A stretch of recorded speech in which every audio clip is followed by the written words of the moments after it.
Welcome to this week's Brittany's Bites. We are getting ready for the Super Bowl, so I thought I would make a Super Bowl snack that you may want to add to the roster. Maybe you already have a lot of things planned. You've got the wings ready to go, the whole lineup of dips. Well, this is something you can add that's a really simple recipe. Grab and go. You can even take it with you if you're going to go to a Super Bowl party. So it's a bit of a twist on a jalapeno popper, except we are making pimento cheese stuffed mini peppers. Now, you probably have seen these in the store. These are those little mini sweet peppers. A pro tip here, get the ones that are seedless. That will save you rather a lot of time when you're slicing them up because you don't have to seed and core them and do all of that. Speaking of, I have taken some time to do that. That probably is what is going to take you the longest if you are making this recipe. So, as you see, I have some ready to go. I just sliced them right down the middle. I kept the little tops on because they're cute, and they also can sort of give you a little handle when you're eating them later. So we've got plenty of them. These are not very deep, but we're gonna stuff them as much as we can with pimento cheese.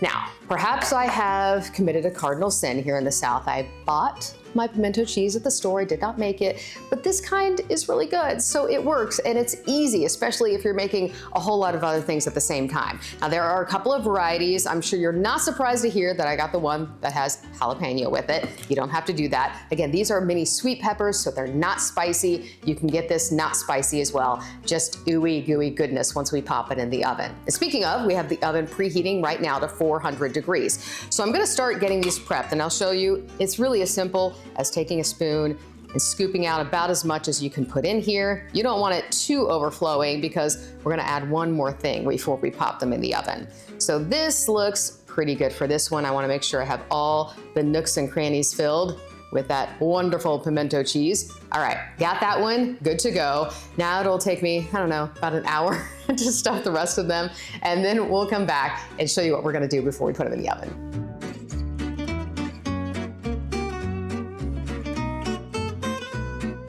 We have the pimento cheese stuffed into all these peppers. Yes, it took a minute, but we're almost ready to pop these in the oven, and then they come together very quickly. But we're gonna add one more thing. We're just gonna take some shredded cheese and do a little sprinkle on top of each one. There you can see, of course it gets everywhere. So give me just a moment to do that to all of these, and then we'll pop it in the oven. Okay, the cheese is all sprinkled on top. They look fantastic. Now they're gonna come together quickly. I'm gonna pop it in that oven. Again, it's been preheating for 400 degrees. Bake them for 10 to 12 minutes until they get nice and gooey, and then just one more tiny little thing before you can gobble them on up. Okay, our peppers are out of the oven and smelling fantastic and looking oh so ooey gooey. So we're ready to put them on our plate and then add one little thing to finish it off here. So I'm just gonna put a couple over here. Maybe sort of zigzag them. A lot of them had the cheese just melt everywhere, so I'm trying to pick the cutest ones. All right, we'll just do 3 for now. And then I just have some chives, some fresh chives that I'm going to add a little green to. So I'm just gonna chop up a few of them, sprinkle them on top, and then they will be good to go. All right, a few chives here. And there we have our pimento cheese stuffed peppers, our little take on a jalapeno popper. I hope you give them a try. You can find the full written out recipe right now on WBIR.com.